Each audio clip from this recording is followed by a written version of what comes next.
just then. Shut up! Sorry. Stop. Go. Boat? Horror story? You in the water? Before getting into today's stories, I want to talk about today's sponsor, Morgan & Morgan.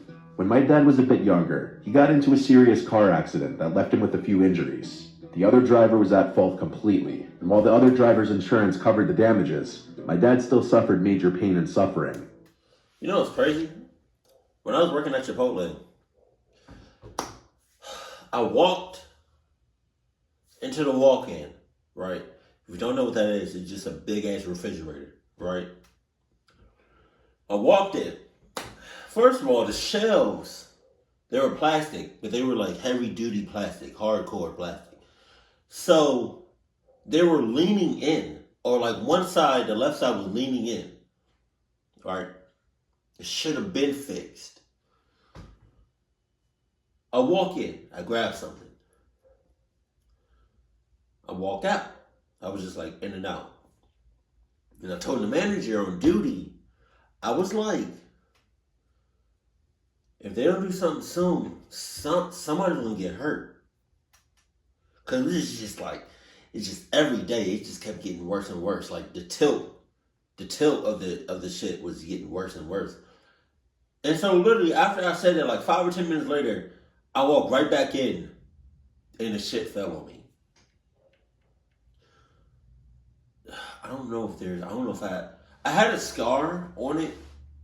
Like, it was like a long, like, I don't know if y'all can see it.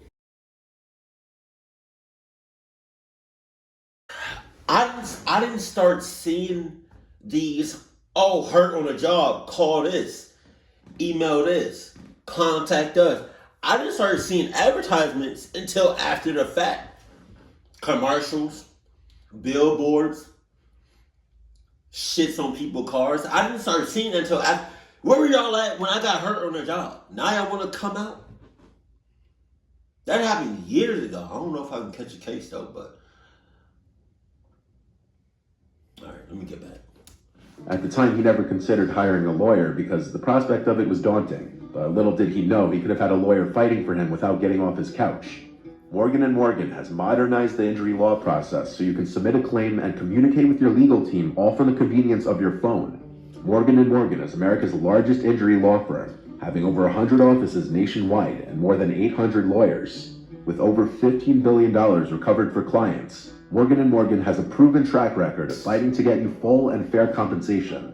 Submitting an injury claim with them is so easy that it's more like using an app rather than hiring a lawyer. In fact, it could even be compared more to ordering takeout than hiring a lawyer. In just 8 clicks or less, you can submit a claim without ever having to leave your couch. If you're ever injured in an accident, you can check out Morgan & Morgan. For more information, go to forthepeople.com/Mr. Nightmare or dial pound law, which is pound 529 from your cell phone.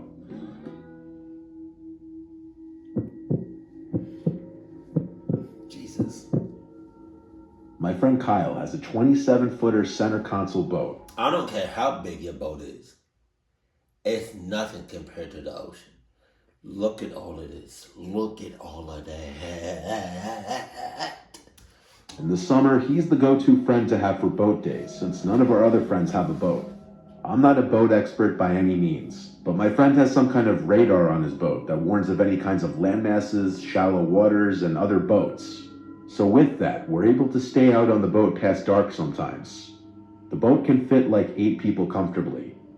This was on a hot summer day, mid-July. Kyle took 5 of us out on the boat just to drink in the bay.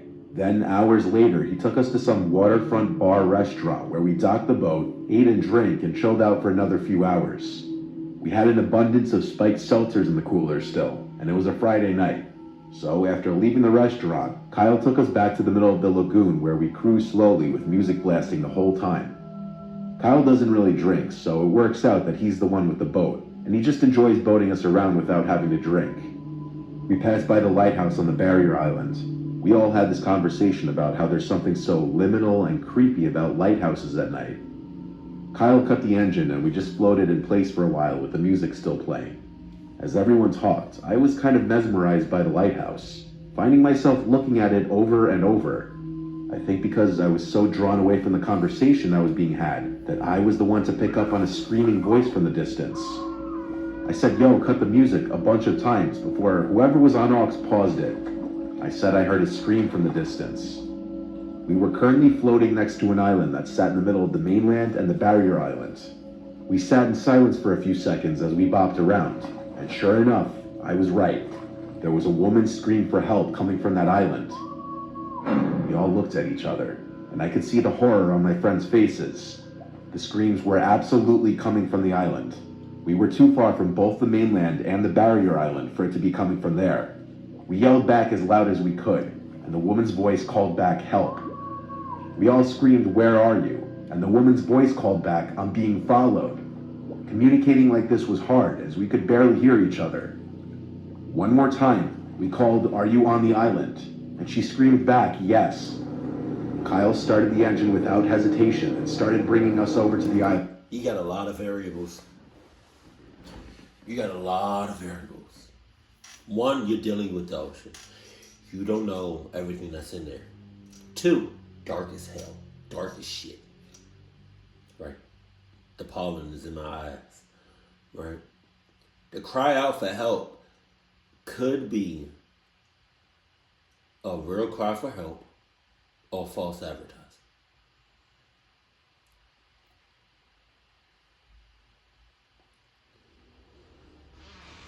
What? Alright. He anchored us when we were close enough to the shore of the little island. All 6 of us got off the boat and started looking around and calling for the woman. My ass. This matter became a lot more concerning when she said, "I'm being followed." This island wasn't that big, and with 6 of us walking around with flashlights calling for her, surely we would have found her. On the opposite side of the island suddenly, we heard a blood-curdling woman scream, sounding like it was partially muffled. My friends and I all yelled at each other to meet on that side of the island. We all ran as fast as we could. I ran through painful brush barefoot, and by the time I got to the other side of the island, my feet were bleeding. Somebody needs to be on a boat or near the boat. Please. Because it doesn't make sense for everybody to be in one spot and somebody just leaves the boat by itself. That's crazy. But there was no one here. I met my friend Kyle and Jake, who were already there, and they said they heard the sound of a boat motor driving away. Yeah. There was also a fresh wake in the water, clearly from a boat that just left, but it was too dark to see anything deeper into the water. I called 911 and reported this so that Bay Patrol could be on the lookout for any mysterious boats with its lights off. A Bay Patrol boat came to Kyle's boat where we anchored, and we all frantically told the 2 officers aboard what just happened. They walkie-talkied to, I'm sure, every other boat on duty, and it became a whole manhunt. I don't think the boat was ever found, though, because it didn't end up on the news or anything. All I know is there was no one on that island by the time we searched it. We were all so freaked out about this that Kyle brought the boat back to the marina, and we all just ended up chilling in his backyard, talking about what happened. To this day, we still don't know what that was about. There were no news articles of missing women as far as we knew. Was it some kind of kidnapping, or was it a group of assholes playing some fucked up prank? I don't think we'll ever know. Or maybe it was just somebody or a couple of people trying to get it in that ass. This is a story from my uncle and my dad that they've told countless times at family gatherings, and it still creeps us all out just as much. It was the 80s. My dad and Uncle Jack have always been avid fishermen. They'd go out deep-sea fishing at least a few times a year in my uncle's boat. He had a 70s 2-cabin cruiser. I've seen pictures and the thing was huge. My uncle used to live in Cape Cod, Massachusetts, where he'd dock his boat. My dad would go up there for a weekend once in a while to go out to sea for a night with my uncle. I've never been into fishing. My dad tried to get me into it, but it's not my thing. I'm also not going to pretend to know much about fishing, but I know the fish you catch will be bigger and more abundant the deeper into the ocean you go. I think they'd primarily go for striped bass, tuna, and cod. They'd go about 20 miles out to sea and just catch whatever they could fit on the boat. 20 miles? They used to be so obsessed that my uncle's walls in his house to this day are still covered 90% in pictures of him and my dad holding fish. This one time, though, it was a very unexpectedly cloudy night, and it was a new moon. They were currently in the cabin having a beer together playing cards after supper. when something went wrong with the boat and the lights died. My Uncle Jack had to check the circuit panel, but doing so in the dark with nothing but a crappy flashlight was difficult though. Upon checking the circuit panel, my uncle learned that something caused 2 of the fuses to blow, inconveniently eliminating almost all the lights on the boat, including the running lights. They didn't really have much of a choice other than to call it a night early and wait till dawn to head back to the shore. But within an hour was around the time they started to hear a humming type sound coming from around 20 meters in the horizon. They went out onto the deck of the boat. My dad always says it was nearly impossible to tell if his eyes were open or closed. That's how dark it was outside. There was a strange humming sound coming from behind the boat. Both my dad and uncle stepped to the stern of the boat, and they realized the humming sound didn't sound like any kind of fish. They said it sounded like a person groaning. But even with the flashlight, they couldn't see beyond maybe 5 meters in front of them. It was starting to rain, so the 2 of them went inside the cabin. It would have been a horrible idea to try to drive the boat in pitch blackness in the rain, so they went to sleep. The next morning, at the crack of dawn, my uncle woke up my dad and told him to come outside to the deck. Through the thick fog, they could see another boat floating in the near distance. My Uncle Jack drove the boat closer to the vessel and then blew the whistle he had on board to try to get anyone's attention who may have been in the cabin. The boat looked like it could have been abandoned though, so attaching a rope from one boat to another, my uncle jumped onto the boat and the cabin door was unlocked. He stepped down into the cabin and smelled the disgusting, sickening smell of death. He saw a man hanging by a rope in the cabin. Oh. He ran back out and back onto his boat and tried to throw up into the water. My dad says he didn't even dare go down and see the body after his brother told him what he saw. My dad and Uncle Jack marked their current coordinates and contacted the nearest Coast Guard station through the VHF radio. The Coast Guard was there within an hour, and only then did my dad and uncle head back to the shore. They still don't know what the humming sound they heard was. This story really still haunts my uncle the most because he's the one who actually saw the dead body. They definitely together hold the scariest fisherman story I've ever heard. The humming sound was probably, what's his name? Namor and his people, Talokam. Yeah. I live on a private canal in Florida with my family. I'll keep the rest of my location private. Basically, it's a 15-minute ride out of the canal into the ocean. We have a couple jet skis and a boat, a 35-footer 2007 Proline Express. My dad's baby. He's the boat guy. The jet skis are for my sister and I. So there's 4 of us in the house. My mom, dad, sister, and I. I'm 23, she's 26. Nothing I say in the story will be me bragging at all. I'm just stating facts to help put the story into perspective. We have a few houses around the country. One in California, one in New York, and one in Florida. Our main house, I guess you could say, is our Florida house because that's where my sister and I grew up and went to school. It's in a gated community. Our parents are gone a lot of the time out of state, leaving the house to my sister and I and our dog. We have a nice house, and when we're alone, we sometimes have parties and large gatherings in the backyard because our house is the last house on the canal, and next to the house is a little marsh. The canal keeps going a little bit beyond the house, then cuts off in the marsh. So in one direction, we have complete privacy from any neighbors.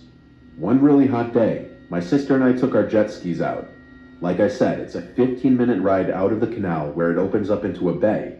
Then we either ride in the bay or sometimes take it under the bridge and out into the ocean. Sometimes the ocean will be too choppy though, so we usually ride in the bay depending on the tide. There's always a lot of boats hanging out in the bay area. After a while of riding around, we stopped in the middle of the bay to just chill out. Only minutes later, a medium-sized boat came over to us, and an older man driving it started making conversation with us. He had to be in his late 50s or early 60s. There it is! There it is! There it is. If he's 60 and up, you cluck ass. You'll cluck ass. You'll cluck. He was on the heavier side. He had a bit of a gut, and he had a beer in his hand, as he's driving a boat for the record.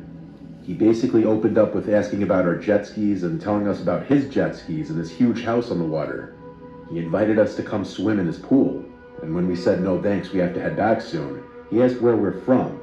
Like I said, I'm not bragging, but my sister and I are good looking, so we do get the occasional creepers talking to us. We were vague answering his question and just said from the area. My sister did the honors of turning her jet ski on first, indicating we were leaving. We waved goodbye in as friendly a way as possible and started riding around again. We looked at each other and laughed when we got away from his boat. He was mildly creepy for inviting two girls who could be his daughters to swim in his pool, but we've seen worse. Not long after, we decided to call it a day and bring the skis in. We idled through the canal, and we were about 80% of the way there. We came to the part of the canal where it intersects with our canal, kind of like a T intersection, and we were now in our part of the canal when we noticed a boat not far behind us in the intersecting part we just passed. It looked like the boat of the man who stopped us before. He was just very slowly drifting forward, passing our canal. We didn't know if he followed us or if he lived down the intersecting canal, but we continued home and docked our jet skis. What happened next was where things got really weird. We were washing our jet skis, and we noticed the man's boat approaching our house in the canal. Alright. He stopped his boat right in front of our dock and started talking to us again with his creepy smile, complimenting our house and backyard. My sister came out and said what was on both of our minds. "Why did you follow us here? That's really creepy." He replied that he lives in the community as well and just wanted to check our canal out. I think he got the hint that we weren't comfortable and didn't want to talk to him. He turned his boat around in the marshy area and waved goodbye to us. Neither of us waved back. There's a certain point where you cut the friendly act when people are so outwardly creepy and weird. That was one of those times. We called our dad and told him about the creep. He was... What's the worst part about this story?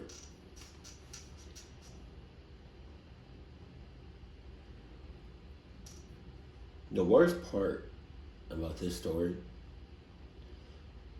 is the fact that he now knows where y'all live. That's the worst part. Because even though he left, he's going to come back. And that sucks.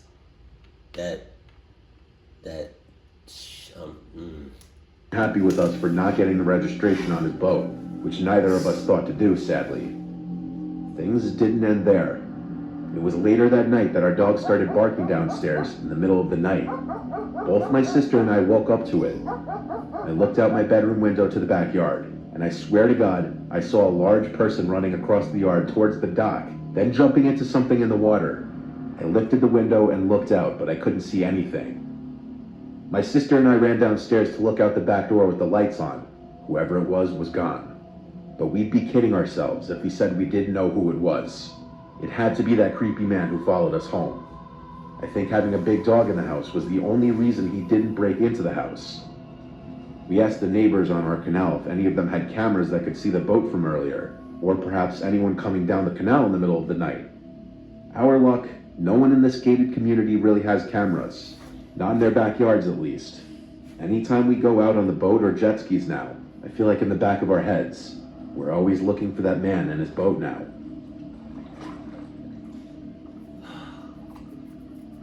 He knows where you live. He knows where you live. That's the thing.